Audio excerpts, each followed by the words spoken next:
Hi லக்கிட்டீஸ், இன்னைக்கு நம்ம டேயோட எஃப்எஃப்ஆனா my regular husband episode 18 தான் பார்க்க போகிறோம். அண்ட் நிறைய பேர் நம்ம சேனலை சப்ஸ்கிரைப் பண்ணாமே பார்த்துட்ருக்கீங்கடா. ப்ளீஸ் சப்ஸ்கிரைப் பண்ணிட்டு பாருங்கள் அண்ட் லைக் அண்ட் கமெண்ட் பண்ணுங்கள். ஓகே, வாங்க நம்ம வீடியோக்குள்ளே போகலாம். லாஸ்ட்டாக இதோட முடிச்சிருந்தோம் அப்படின்னா, எல்லாரும் உங்கள் தங்கச்சியை பற்றி கேட்க, நீங்களும் உங்கள் தங்கச்சி பற்றி சொல்லி, அப்புறம் இப்போ சத்யமூர்த்தி அப்படிங்கிறவர்கிட்ட வேலை பார்த்துட்ருக்கா அப்படின்னு சொல்கிறீங்க. அதை கேட்டோடனே எந்த சத்யமூர்த்தி அப்படின்னு சொல்லி படுத்திருந்த ஜிமின் எழுந்திரிச்சு கோவமாக கேட்குறான். அதான் லாயர் சத்யமூர்த்தி. போன வாரம் கூட ஒரு கேஸ் ஸ்பீக்கில் போச்சே, அவரை பற்றி பேப்பர்லாம் கூட போட்டிருந்தாங்க. உங்களுக்கு அவரை பற்றி தெரியாதா அப்படின்னு கேட்கா. தெரியும். அவனை தெரியாமல் இந்த குடும்பத்தில் யாருமே இருக்க மாட்டாங்க. உங்கள் தங்கச்சிக்கு அசிஸ்டண்ட்டாக செய்கிறதுக்கு வேறு எந்த வக்கீலுமே கிடைக்கலையா அப்படின்னு அவன் உங்ககிட்ட மறுபடியும் கோவப்படுறான். ஜிமின் அவனோட அப்பா கிட்ட மட்டும்தான் கோவப்பட்டு பார்த்துருக்குறீங்க. மற்றபடி அவன் எடுத்தறிஞ்சு கூட பொண்ணுங்கக்கிட்ட பேசினது கிடையாது. ஆனால் முதல்ல கோவப்படுறதுனால உங்களுக்கே கொஞ்சம் தடுமாற்றமாக இருக்குது. ஏங்க என்கிட்ட கோவப்படுறீங்க? எங்கள் ஊரில் சத்யமூர்த்தி சாரை எல்லாத்துக்குமே தெரியும். அவர் எங்கள் ஊர்க்காரர் தான். அவர் தான் என் தங்கச்சி தியாவை லாயருக்கு படிக்க வச்சு இன்னைக்கு அவருக்கு முழு அசிஸ்டண்ட்டாக சேர்த்துக்கிட்டாரு. தியா லாயராக இருக்கிறதுனால தான் நானும் பாட்டியும் ஓரளவுக்கு நிம்மதியாக இருக்கும் அப்படின்னு நீங்கள் சொன்ன வார்த்தையால் ஏதோ வகையில் சத்யமூர்த்தி அவங்களுக்கு பெரிய உதவியாக தான் இருந்திருக்கான் அப்படிங்கிறத புரிஞ்சுக்கிட்டு சிரிச்சவன், சாரி அண்ணி, நான் சொன்னதெல்லாம் தப்பாக நினச்சிக்காதீங்க. ஆனால் டே அண்ணா முன்னாடி சத்யமூர்த்திங்கிற பேரை மட்டும் சொல்லாதீங்க, அவருக்கு அந்த பேரே பிடிக்காது அப்படின்னு ஜிமின் அழுத்தி சொன்னதில் நீங்கள் குழம்பி நிற்கிறீங்க. எல்லாரோட மைண்ட் வாஷையும் மாற்றுறதுக்காகவே ஜிமின் மொபைலில் தொட்டு தொட்டு பேசும் சுல்தானா, தொட்டவுடன் நெஞ்சில் தில்லானா அப்படின்னு பாட்டு போட்டு அழகாக டான்ஸும் ஆட ஆரம்பிச்சிட்டான். அவனோட டான்ஸ் திறமையை பார்த்து நீங்களும் அப்படியே மெய் மறந்து போயிட்டீங்க. இவனுக்குள்ள இப்படி ஒரு திறமையா அப்படின்னு கேட்குற அளவுக்கு தான் அவனோட திறமை இருக்குது.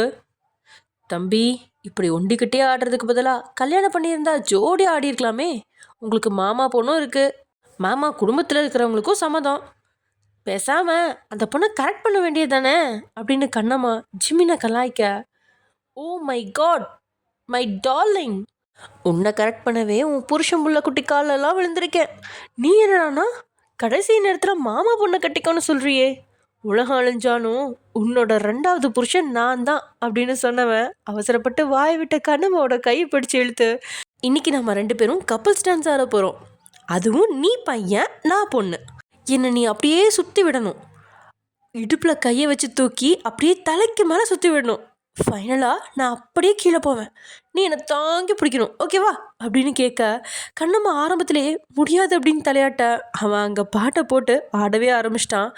சுழற்சி விடுறதெல்லாம் ஈஸி தான், ஆனால் தலைக்கு மேலே தூக்குறது தான். கண்ணம்மாவும் இடுப்பு பிடிச்சி தூக்க முயற்சிக்கிறான். அவன் பலத்துக்கு அவளால் சுத்தமாக அசைக்க கூட முடியல அவனை. அவள் அப்படியே கீழே சரிஞ்சு விழுகிற மாதிரி போக கண்ணம்மா அவனை தாங்கி பிடிக்க முயற்சிக்கிறா. ஆனால் அதுக்குள்ளே அவன் கீழே விழுந்துட்டான். இதெல்லாம் பார்த்து லக்ஷ்மியும் நீங்களும் வயிறு வலிக்கிற அளவுக்கு பயங்கரமாக சிரிச்சிட்ருக்கீங்க. லக்ஷ்மியோட சத்தம் எல்லாம் ஓரளவுக்கு தான் இருக்குது, ஆனால் உங்களோட சிரிப்பு சத்தம் தான் வீடு முழுக்க நிறைஞ்சிருக்கு. அவ்வளோ சத்தமாக சிரிக்கிறீங்க. ஏன்னா நீங்கள் இவ்வளோ சந்தோஷமாக இருந்ததே இல்லை. எப்போதாவது உங்கள் சித்தப்பா வீட்டு சமையலில் நின்று வேலை பார்த்துட்டு இருக்கும்போது டிவியில் ஓடிட்டுருக்க வடிவேலோட காமெடியை பார்த்து சத்தம் இல்லாமல் சிரிப்பீங்க. மற்றபடி கதை பேசுறதுக்குன்னு உங்களுக்கு ஃப்ரெண்ட்ஸ் கூட்டம் அந்த மாதிரிலாம் எதுவுமே கிடையாது. வாரத்துக்கு ஒரு நாள் கோவிலுக்கு போகும்போது ஃப்ரெண்ட்ஸ் கூட நல்லா பேசி சிரிப்பீங்க. அது போக குளத்தில் குளிக்க போகும்போது கொஞ்சம் நேரம் பேசுவீங்க. சென்னைக்கு வந்ததுக்கப்புறம் நீங்கள் சிரிக்கிறதே மறந்துட்டீங்க. ஆனால் இன்றைக்கி ஜிமினால் சந்தோஷமாக சிரிக்க ஆரம்பிக்கிறீங்க. அந்த சத்தம் சிஸ்டத்துக்கு முன்னாடி நின்ன நம்ம ஜிமின் காதுக்கும் நல்லா கேட்குது. அதுவும் சில்லுங்கிற கண்ணாடி போல் உங்களோட சிரிப்பு சத்தம் மட்டுமே அவனோட காதுக்குள்ளே நிறைஞ்சிருக்கு. இவ்வளோ நேரம் வேகமாக டைப் பண்ணிகிட்டு இருந்த ஃபைலை பார்த்துட்டு இருந்தவனோட கவனம் தடுமாற தொடங்குது. வார்த்தைகளையும் தப்பாக டைப் பண்ண ஆரம்பிக்கிறான். மனசு உங்களோட சிரிப்பு சத்தத்தில் தடுமாற தொடங்கிடுறதுனால மூச்சை இழுத்து விட்டு சிஸ்டத்துக்கு முன்னாடி இருந்து எழுந்தவன் அப்படியே நேரத்தை பார்க்க மணி 8. ஜன்னலை திறந்து மாடியிலேருந்து கீழே பார்க்க ஜிமினும் கண்ணம்மாவும் ஏதோ டான்ஸுங்கிற பேரில் காமெடி பண்ணிகிட்டு இருக்கா. லக்ஷ்மி சேரில் உட்காந்து அப்படியே சாஞ்சு பயங்கரமாக சிரிக்க, நீங்கள் தரையில் உட்காந்து தரையில் தட்டி தட்டி பயங்கரமாக கத்தி சிரிச்சிட்ருக்கீங்க. உங்களை சில முன்னாடி பார்த்துட்டு இருந்தவன் தன்னோட மொபைலை எடுத்து யாருக்கோ ஃபோன் செஞ்சுட்டு பெட்ரூமுக்கு போகிறான். அவ்வளோதான். உங்களோட நிம்மதியை குறைக்கிறதுக்குன்னே அங்கே வந்து ஒரு பாடி கார்ட், மேடம் டே சார் உங்களை ரூமுக்கு போக சொல்கிறாரு, அப்படின்னு உங்களை பார்த்து சொல்ல, அந்த வார்த்தையை கேட்ட உங்களோட முகத்தில் இருந்த மகிழ்ச்சி மின்னல் வேகத்தில் குறைய, ஏதோ துக்கம் தொண்டையில் சிக்கினது மாதிரி. நீங்கள் அவனையே பார்க்க, என்ன மேடம் என்னையே பார்த்துட்டு இருக்கீங்க, டே சார் உங்களை ரூமுக்கு போக சொல்கிறாரு அப்படின்னு மறுபடியும் பாடிகார்டு அழுத்தி சொல்ல, ஹலோ எக்ஸ்கியூஸ் மீ, நாங்கள் இங்கே டான்ஸ் காம்படிஷன் நடத்திட்டு இருக்கோம், இப்போல்லாம் நீ அனுப்ப முடியாது, நீங்கள் டே அண்ணா கிட்ட சொல்லிடுங்க அப்படின்னு ஜிமின் தெனாவட்ட சொல்ல, லக்ஷ்மிக்கு தான் எப்படியும் உங்களை அனுப்பி வைக்கல அப்படின்னா பிரச்சனை வரும் அப்படின்னு புரிஞ்சிச்சு. டே சும்மா இருடா அப்படின்னு ஜிமினோட வாயை அடைச்சிட்டு, ஒயன் எனக்கு தெரிஞ்சவன் தனியாக சாப்பிட விருப்பம் இல்லாமல் தான் உன்னை துணைக்க கூப்பிட்றான்னு நினைக்கிறேம்மா, நீ ரூமுக்கு போமா அப்படின்னு லக்ஷ்மி ஜிமினுக்கு சந்தேகம் வராத மாதிரி சொல்கிறாங்க. உங்களுக்கு இப்போயே மூச்செல்லாம் அடைக்கிற மாதிரி இருக்குது, இருந்தாலும் ரூமுக்குள்ளே நடக்கிற பிரச்சனை நான் எதுக்கு வெளியில் சொல்லணும் அப்படின்ட்டு. சரி அத்தா, நான் சாப்பிட்டு படுத்து தூங்குறேன், நாளைக்கு பார்ப்போம் அப்படின்னு சொல்லிட்டு எழும்ப, அண்ணி குட் நைட் அப்படின்னு ஜிமின் கையசைக்க, நீங்களும் சிரிச்சிட்டே கையசிச்சுட்டு வீட்டுக்குள்ளே வந்தவங்களோட கை காலெல்லாம் நடுங்கிருச்சு. ஐயோ கடவுளே, என்ன தப்பு பண்ணேன்னு தெரியலையே அப்படின்னு மனசெல்லாம் பதறி போய் அப்படியே பெட்ரூம் முன்னாடி நின்று லைட்டாக கதவை திறந்து எட்டி பார்க்க, பெட்டில் உட்காந்து மொபைலை நோண்டியபடியே டே உட்காந்துட்ருக்க. உடலெல்லாம் அப்படியே டைப் அடித்தாலும் அதை தைரியப்படுத்திக்கிட்டே ஏதோ நம்பிக்கையில் உள்ள நுழைஞ்சு, என்னங்க ஏதாவது வேணுமா, சாரி சாப்பிட ஏதாவது வேணுமா அப்படின்னு திணறியபடியே கேட்க, அப்படியே தன்னோட பார்வையை மொபைல்லேருந்து உங்கள் பக்கம் திருப்பி உங்களை அப்படியே மொத்தமாக சாப்பிட்ற மாதிரி பார்த்துட்ருக்காரு. சாதாரண புடவையில் தன் உடலோட பாகங்கள் துளியுமே தெரியாமல் தன்னுடைய ஷேப்பை வெளியே சொல்லாமல் காட்டி கொடுக்குறபடி சேலையை நேர்த்தியாக கட்டியிருக்கிறவங்களையே நோட்டமிடுறான். என்ன இப்படி பார்க்குறாரு, ட்ரெஸ் ஏதாவது அசிங்கமாக இருக்கா அப்படின்னு நீங்கள் மெல்ல தலை குனிஞ்சு உங்கள் சேலையில் எங்கேயாவது அசிங்கமாக இருக்கா அப்படின்னு சொல்லி பார்க்க, எல்லா பக்கமும் சரியாக தான் இருக்குது, எல்லாமே மறைச்சிருக்கீங்க. நீ நல்லா தான் சேலை கட்டியிருக்க, முதல்ல கதவை மூடிட்டு பெட்டில் வந்து உட்காரு அப்படின்னு ஸ்ட்ரிக்டாக சொல்கிறான். அவனோட வார்த்தைக்கு மறுபேச்சு பேச முடியாது. அவனை மதிக்காமல் வெளியே போனால் உங்களுக்கு நீங்களே ஆப்பு வச்சுக்கிட்ட மாதிரி தான். அதனால் கதவை மெல்ல மூடிட்டு மெதுவாக வந்து பெட்டோட ஒரு ஓரமாக உட்கார, என் பக்கத்தில் வந்து உட்காரு அப்படின்னு கூப்பிட்றான். இல்லைங்க, வேலை செஞ்சு உடம்பெல்லாம் வியர்வையாக இருக்குது, ட்ரெஸ்ஸும் அழுக்காக இருக்குது, அதான் இங்கேயே உட்காந்துக்கிறேன் அப்படின்னு நீங்கள் சமாளிக்க, அப்படியே எழுந்து உங்கள் பக்கத்தில் வந்தவன் இடுப்பில் கையை போட்டு அப்படியே கொத்த தூக்கிட்டு போய் அவன் உட்காந்துறதுக்கு பக்கத்தில் உங்களை உட்கார வச்சுட்டு உங்கள் தோல் மேலே கையும் போட்டுட்டு உட்காந்துருக்கான். அவ்வளோதான், உங்களோட ஹார்ட் பீட்டெல்லாம் தாறுமாறாக எகிரிடுச்சு. இன்றைக்கி என்ன பிரச்சனை வரப்போதோ அப்படின்னு மனசுக்குள்ளேயே வேண்டாத கடவுள் இல்லை. மொபைலை அங்கே இருக்கிற ஒரு பில்லோ மேலே வச்சுட்டு, என்னடி ஓவராக சத்தம் போட்டு சிரிக்கிற, பொம்பளைங்க அடக்க ஒடுக்கமாக சிரிக்கணும், உன் பாட்டி சொல்லி தரலையா அப்படின்னு முதல் கேள்வியே உங்களை அடித்து நொறுக்கி குப்பை தொட்டியில் போட்டுற மாதிரி இருக்குது. சத்தமாக சிரிச்சதெல்லாம் ஒரு குத்தமா அப்படிங்கிற மாதிரி உங்களோட மனசு கேலி செய்ய, உங்களுக்கு என்ன பதில் சொல்கிறதுனே தெரியாமல் உட்காந்துருக்கா. உங்களோட கழுத்தில் தன்னோட முகத்தை புதிச்சு மூச்சை இழுத்து உங்களோட உடலோட வாசத்தை உணர்றான். உங்களுக்கு அவன் எப்படி தன்னோட வாசத்தை உணர்ந்தானோ அதே மாதிரி தான் உங்களை அறியாமையே அவனோட வாசமும் மூக்கின் வழியா உள்ளுக்குள்ளே ஏறிடுச்சு. உங்களோட முகத்தில் பட்டும் படாமல் இருக்கிற அவரோட அடர்ந்த கருப்பு நிற கேசத்தை பார்த்து மதிமயங்கி இருக்கும்போது, உடம்பு அழுக்காக இருக்குன்னு சொன்னேன், பட் ஃப்ரெஷ்ஷாக ஸ்மெல் வருது, புருஷன் பக்கத்தில் வந்து உட்காரக்கூடாதுன்னு பொய் சொல்கிறியா? நல்ல பொன்னாட்டி தாண்டி நீ, உடம்புல இருந்த காயம் எல்லாம் சரியாயிடுச்சா அப்படின்னு அவன் கேட்க, அவன் வார்த்தையால் மயக்கத்துலேருந்து முழுசாக வெளியில் வர்றீங்க.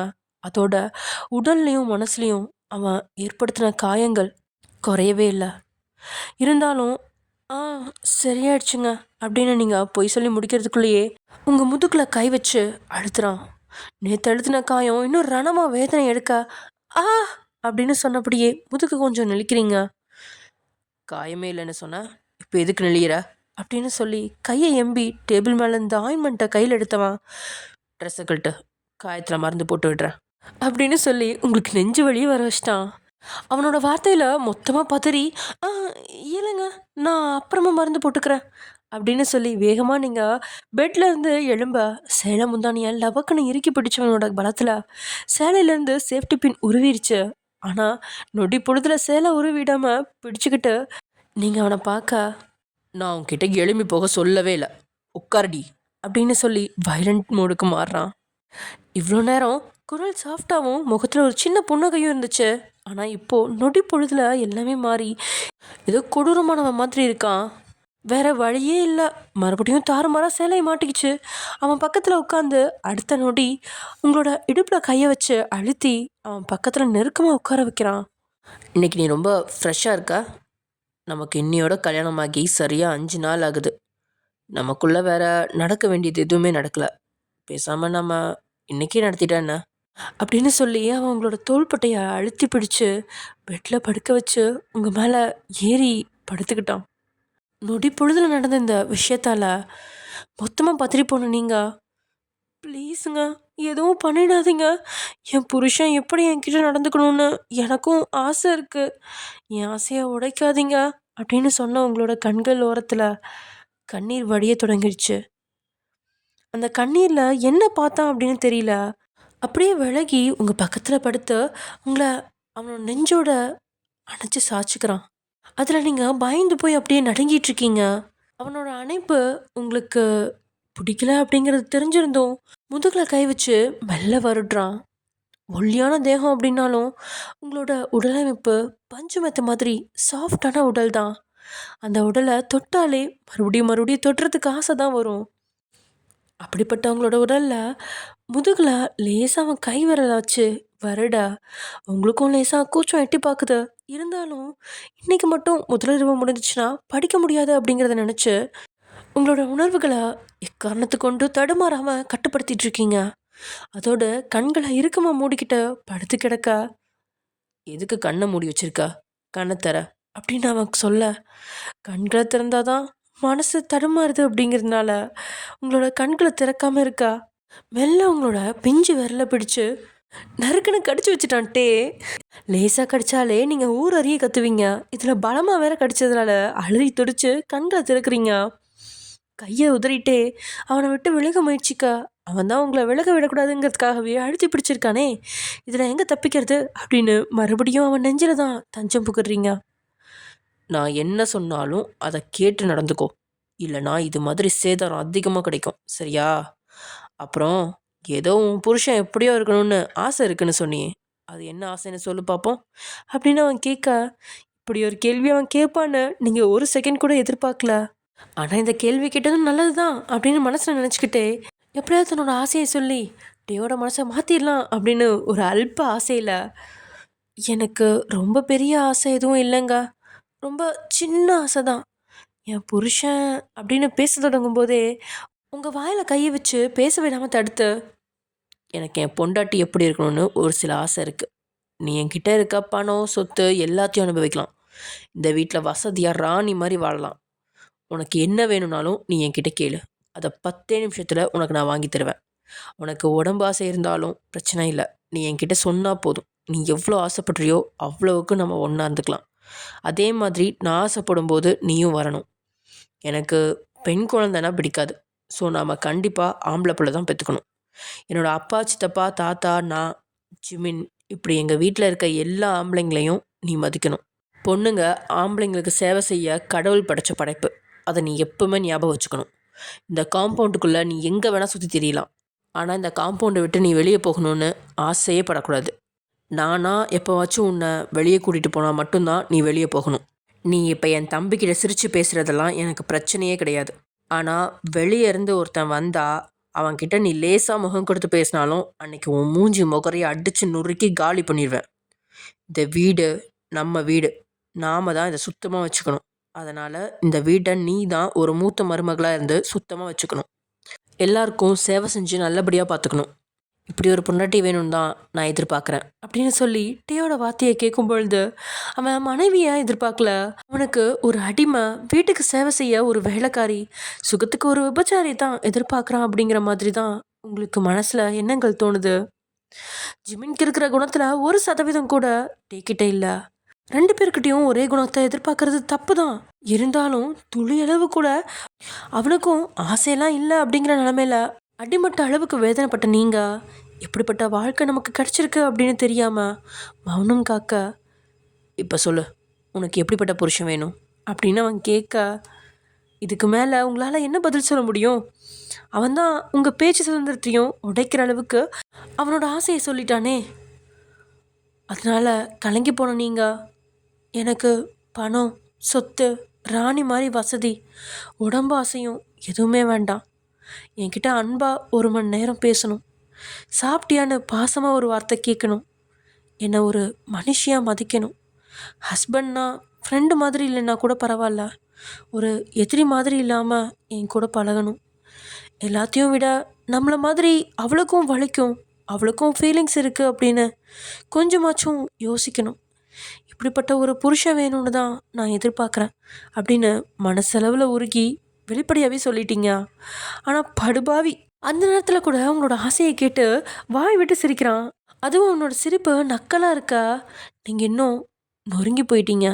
உங்கள் முகத்தில் கையை வச்சு அழுத்தி பெட்லேருந்து கீழே தள்ளுறான். கீழே குப்புற விழுந்து உருண்டு உட்காந்த உங்களை பார்த்து, ஐ திங்க் நீ ஓவராக சீரியல் பார்க்குறேன்னு நினைக்கிறேன். இந்த மாதிரி புருஷன் யாருக்கும் கிடைக்க மாட்டாங்க, அதுலேயும் குறிப்பிட்டு உனக்கு கிடைக்க மாட்டான். இருக்கிறத விட்டுட்டு பறக்கிறதுக்கு ஆசைப்படக்கூடாது, சரியா? போடி, போய் சோஃபாவில் படு. நாளைக்கு நீ சிரிக்கிற சத்தம் மட்டும் என் காதுக்கு கேட்டா உன் பல்ல உடச்சி எடுத்துருவேன் அப்படின்னு சொன்னவன் உங்களை கண்டுக்காம உருண்டு மொபைல் பக்கத்தில் வந்தவன் மொபைலை நோண்டிக்கிட்டு இருக்கா. உங்களுக்கு தான் இவன் எதுக்காக கூப்பிட்டான், எதுக்கு இப்படி கேவலப்படுத்துறான்னு ஒன்றும் புரியாமல் முகத்தை தொங்க போட்டுக்கிட்டே சோஃபாவில் போய் படுத்துக்கிறீங்க.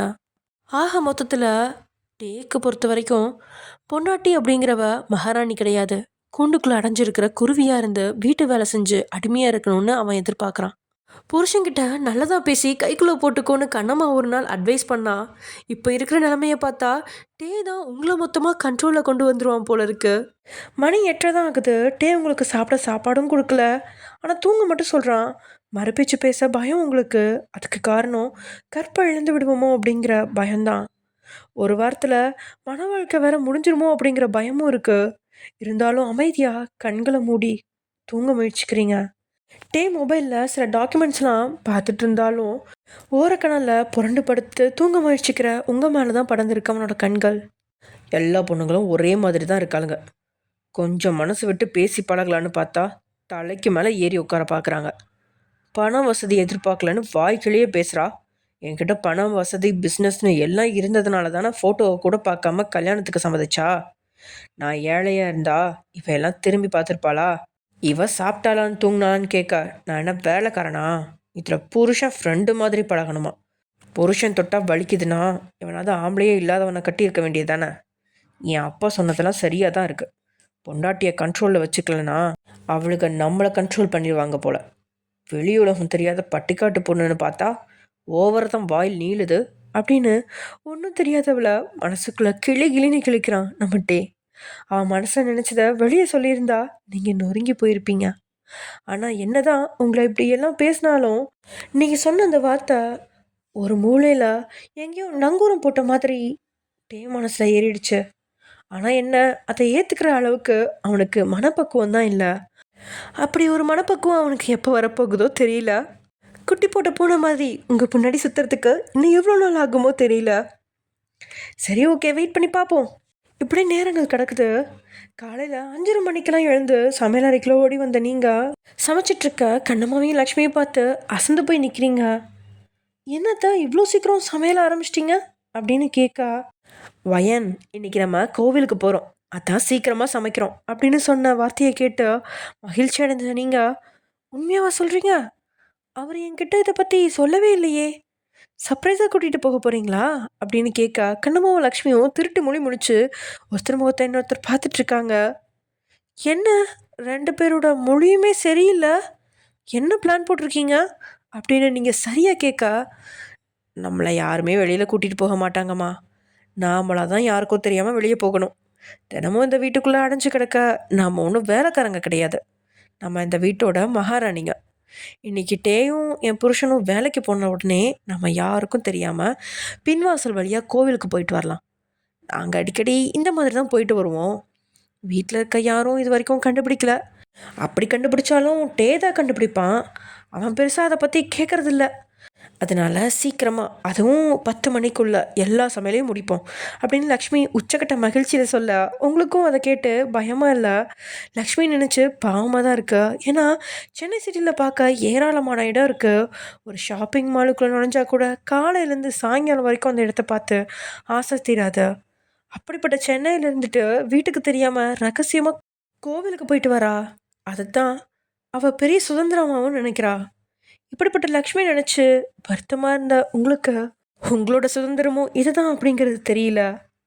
அவங்க கூட சேர்ந்து வேகமாக சமைக்க ஆரம்பிக்கிறீங்க. சரியாக 7 மணியில் லக்ஷ்மி காஃபி போட்டு கொடுத்து இதை டேக்கிட்ட கொடுமா அப்படின்னு சொல்ல, அத்தை இன்னொரு டீயும் தாங்க, நான் ஜெமீன் அத்தானுக்கும் சேர்த்து கொடுத்துட்டு வந்துடுறேன் அப்படின்னு நீங்கள் சொல்ல, கண்ணம்மாவோ என்னம்மா உனக்கு விஷயம் தெரியாதா? தம்பி நேத்திக்கு ராத்திரியே வீட்டை விட்டு போயிட்டான். நீ ரூமுக்கு போன கொஞ்ச நேரத்தில் ரகுநாதன் ஐயா வந்தார். ஜிமின் தம்பிக்கும் அவருக்கும் வீட்டுக்கு வெளியே பயங்கர வாக்குவாதம் வந்துச்சு. பாடி கார்ட்ஸும் வந்து சமாதானப்படுத்தி விட்டாங்க. அப்புறம் அவர் பேக் எடுத்துகிட்டு வீட்டை விட்டு போயிட்டார். இனி 1 மாதம் கழித்து தான் வீட்டுக்கு வருவார் அப்படின்னு கண்ணம்மா சொல்ல, இதனால் ஓரக்கண்ணால் லக்ஷ்மியை பார்க்க லக்ஷ்மியோட முகத்தில் ஒரு வருத்தம் அப்பட்டமாக இருக்கு. ஆனால் வெளியே காட்டிக்காமல் அவள் சமாளித்தபடி இருக்கா. நீங்களும் ஆறுதல்னு பேசி தேவையில்லாமல் யாரையும் கஷ்டப்படுத்த விரும்பாமல் அந்த காஃபி எடுத்துகிட்டு அப்படியே உங்கள் பெட்ரூமுக்கு போகிறீங்க. ஜாக்கிங் போன டே இன்னும் வந்து சேராதால் காஃபியை டேபிளில் வச்சுட்டு பால்கனியில் 2 செடி விழுந்து கிடக்க அதை எடுத்து சரி செஞ்சுட்டு ரூமுக்குள்ளே வர, அங்கே டே காஃபி குடிச்சிட்ருக்க நைஸாக அவங்ககிட்ட பேச்சு கொடுக்காம அங்கேருந்து நீங்கள் நகர, காஃபி நீ போட்டியா லக்ஷ்மி அம்மா போட்டாங்களா அப்படின்னு அவன் முறைச்சபடியே கேட்க, அது அத்தை தாங்க போட்டாங்க அப்படின்னு நீங்கள் சொல்ல, ஏன் உன் கை உடஞ்சி போச்சா? எதுக்கடி அவங்கள வேலை வாங்குற? புருஷனுக்கு காஃபி போட்டு கொடுக்கறதுக்கு கூட பொண்டாட்டியோட வேலைன்னு உனக்கு தெரியாதா? நாளையிலேருந்து நீ காஃபி போட்டு கொண்டு வரணும், இல்லைனா நீ கொண்டு வர காஃபியை உன் ட்ரெஸ்ஸுக்குள்ளே தான் ஊற்றுவேன் அப்படின்னு காலையிலே தொடங்கிட்டான். நீங்களும் எதுக்கு வம்புன்னு சரின்னு தலையை மட்டும் ஆட்டிட்டு வெளியே போகிறதுக்காக கதவை திறந்த அடுத்த செகண்ட் கதவை திறக்க விடாமல் அழுத்தி மூடிட்டான். இன்னைக்கு என்ன பிரச்சனை செய்ய போகிறானோ அப்படின்னு பயந்து நடுங்கி அவனோட முகத்தை நீங்கள் பார்க்கும்போதே உங்கள் பக்கத்தில் நெருங்கி வந்தவன் உங்களோட கழுத்தில் முகத்தை புதைச்சு அப்படியே நின்றுட்டான். இவன் அடிக்கடி இந்த மாதிரி செய்கிறது வழக்கம்தான். ஆனால் ஏன் இந்த மாதிரி அடிக்கடி வந்து நிற்கிறான் அப்படிங்கிறது மட்டும் உங்களுக்கு இன்றைக்கி வரைக்கும் தெரியல. இருந்தாலும் எப்போயுமே கோவப்படுவான், வார்த்தையால் விளாசுவான், அவன் கைகளால் உங்களுக்கு காயத்தை உண்டாக்குவான். இதனால் நீங்கள் அவனை நினச்சி பயப்படுவீங்க. ஆனால் அவன் இப்படி வந்து கழுத்தில் முகத்தை பதிச்சு நிற்கும்போது மட்டும் பயம் இருக்காது. அதுக்கு பதிலாக மனசுக்குள்ளே பட்டாம்பூச்சி ஜில்லுன்னு பறந்துட்டுருக்கோம். மூச்சு காற்று எல்லாமே வேகமாக வெளியேற கணவரோட அணைப்பில் ஒரு சிறு சுகம் உங்களுக்கு கிடைக்கும். அந்த சுகத்தில் உங்களை அறியாமையே உங்களோட கையெடுத்து அவரோட முதுகில் வச்ச தடவுறீங்க.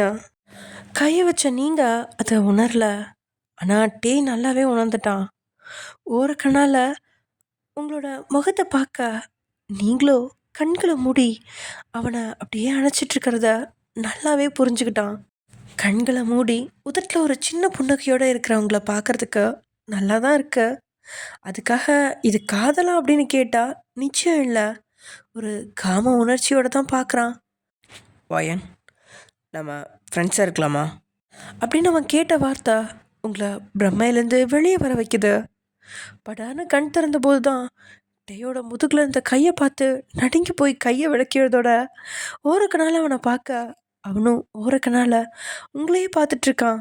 அப்படியே பயந்து போய் அவனை விட்டு விலகிட்டீங்க. அவன் அணைச்சிட்டு இருக்கும்போதோ கோவப்பட்டு இருக்கும்போதோ அவனை விட்டு நீங்கள் விலகிறது அவனுக்கு கொஞ்சம் கூட பிடிக்கல. இது உங்களுக்கும் தெரியும் தான். ஆனால் ஒரு பதட்டத்தில் அவனை விட்டு விலகி இருக்க டே கோவப்படாமல் உங்களோட கையை பிடிச்சு கதவோடு சேர்த்துட்ட மறுபடியும் கழுத்தில் முகத்தை பொதிக்கிறான். டே ஏன் இப்படி செய்கிறான் அப்படின்னு உணர்ந்துக்க முடியாத நீங்கள் அப்படியே நிற்க, கொஞ்ச நேரம் இப்படியே நில்லடி நல்லா இருக்க அப்படின்னு சொன்னபடியே உங்களோட கழுத்தில் அவரோட ஒற்றை அளவுக்கு நல்லா முகத்தை புதைக்கிறாரு. உங்களுக்கும் உடம்பெல்லாம் கூச தொடங்கிடுச்சு. கண்ணமோ வெக்கத்தில் சிவந்து நிற்க, இங்கே பாரு, இன்னிலேருந்து நீயும் நானும் ஃப்ரெண்ட்ஸ். இனிமேல் பால்கனியில் இருக்க என்னோடய செடி எல்லாத்தையும் நீ தான் மெயின்டைன் பண்ணணும். இனிமேல் இந்த ரூமுக்குள்ளே கண்ணம்மா வரமாட்டாங்க. அதுக்கு பதிலாக நீ தான் என்னோடய ரூமை க்ளீன் பண்ணணும். பாத்ரூமையும் நீ தான் க்ளீன் பண்ணணும். ட்ரெஸ் வாஷ் பண்ணி கொண்டு வந்து கபோர்டில் நீ தான் அடுக்கி வைக்கணும். நம்ம ஃப்ரெண்ட்ஸாக இருக்கிறதுனால நீ தான் என் வேலை எல்லாத்தையும் செய்யணும் அப்படின்னு அவன் சொன்ன வார்த்தையை கேட்ட நீங்கள் அவன் அணைப்புலேருந்து கிடைச்ச சுகத்துலேருந்து வெளியே வர்றீங்க.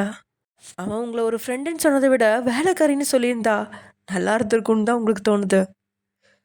என்னங்க, நீங்கள் ஒரு ஃப்ரெண்டு வேணும்னு சொன்னதை விட ஒரு வேலைக்காரி வேணும்னு சொல்லியிருந்தா சரியாக இருந்துக்குமே அப்படின்னு வாயை திறந்து கேட்டுன்ட்டீங்க. அவ்வளோதான். சூரியன் சுட்டரிக்கிற மாதிரி டேயோட கோபம் பற்றி எரிய ரூம் முழுக்க அலறல் சத்தம் தான் கேட்குது. அதுவும் உங்களோட அலறல் சத்தம். 2 நிமிஷம் தாண்டி டே ரூமை விட்டு வெளியே வர நீங்கள் தரையில் விழுந்து கிடக்குறீங்க. அதுவும் கழுத்து கண்ணம் தோள்பட்டன்னு தாறுமாற கடிச்சு வச்சுருக்கான். அவனோட பல் அடையாளத்தில் மொத்த இடமே செவந்து தழும்பு வாங்கி அழுதுகிட்டே கிடக்குறீங்க. ஆனால் இது ரொம்ப நேரம் இல்லை, ஒரு 1/2 மணி நேரம் வழியில் துடிச்சு அழுது தன்னைத்தானே சமாதானப்படுத்தி முடிஞ்ச அளவுக்கு சேலையை வச்சும் முடியை வச்சும் காயங்களை மறைக்கிறீங்க. கன்னத்தில் இருக்கிற காயத்தை மறைக்க முகத்தில் மஞ்சள் தேய்ச்சி முகத்தை கழுவி அதையும் ஓரளவுக்கு மேட்ச் செஞ்சிட்டிங்க. வருத்தத்தோட அப்படியே சமையல் ரூமுக்கு வந்து சமையல் வேலையை ஆரம்பிக்கிறீங்க. அதே சமயம் இங்கே தியா அலமுக்கு ஃபோன் பண்ணிட்டு, ஏய் கிழவி, நான் சொல்கிறத நல்லா கேளு.